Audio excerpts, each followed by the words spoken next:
Alright guys, just a quick video on CRT Beam Simulator. This is a shader that works in RetroArch to sort of simulate the way a CRT, I guess, would draw the beam from top to bottom. It's sort of a replacement for BFI. Seems to me like it's just inserting black sections, maybe top to bottom, instead of just inserting like a whole black screen in between every frame. This is supposed to be a better method, I guess, of doing, like motion clarity enhancement, which is really what we're trying to do with BFI.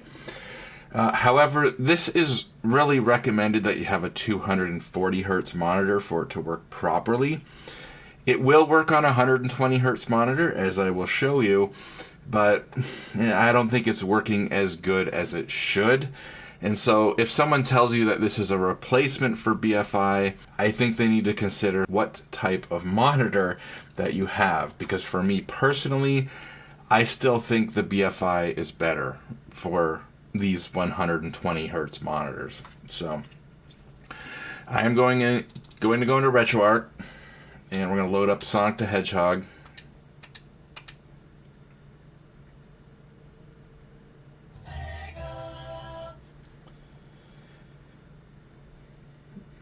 Now, I don't have scan lines in RetroArch, but we're not so much looking at scan lines here. We could add scan lines or add other shaders or overlays or whatever, I suppose, if we wanted to. But we're just going to look at this CRT Beam Simulator. So we're going to go down to Shaders, Load Preset, Shaders, Slang. We're going to go all the way down to Subframe BFI and CRT Beam Simulator. So they're going to load that up. I'm going to hit F1. It's going to go back to the game. And there you go. The image is not as flickery and it's not as dim, but the motion clarity isn't great. Okay? Maybe a little bit better, but it's still pretty bad.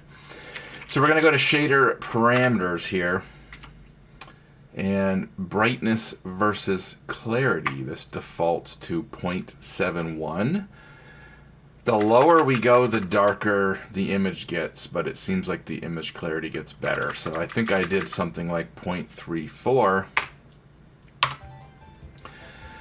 And the image is a lot darker, but the image clarity is supposedly better. It's still not great, and there's several issues going on here. I can see a weird artifact happening where when you record a CRT screen with like a camera, you know how sometimes you get this blanking, and sometimes the blanking sort of rolls upwards?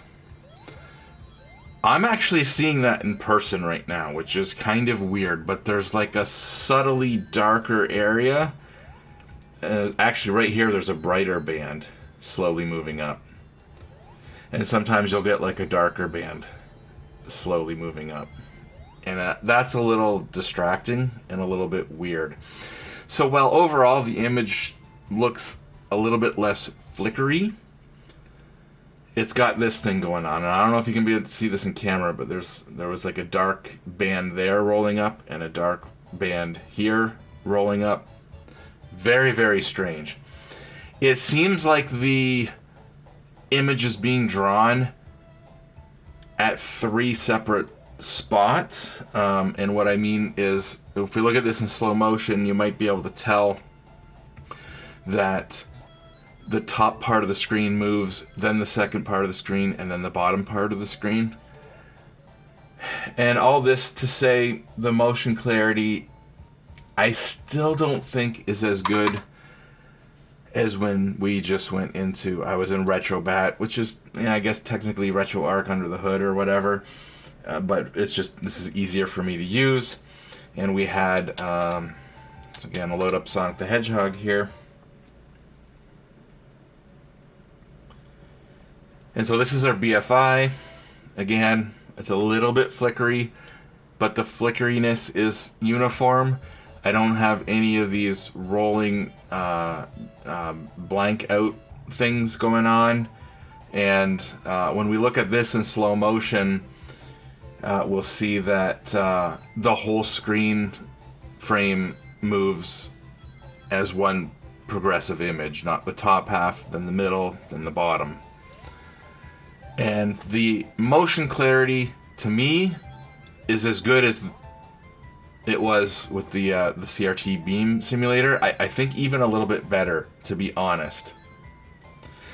So I think we're looking at better motion clarity, less weird rolling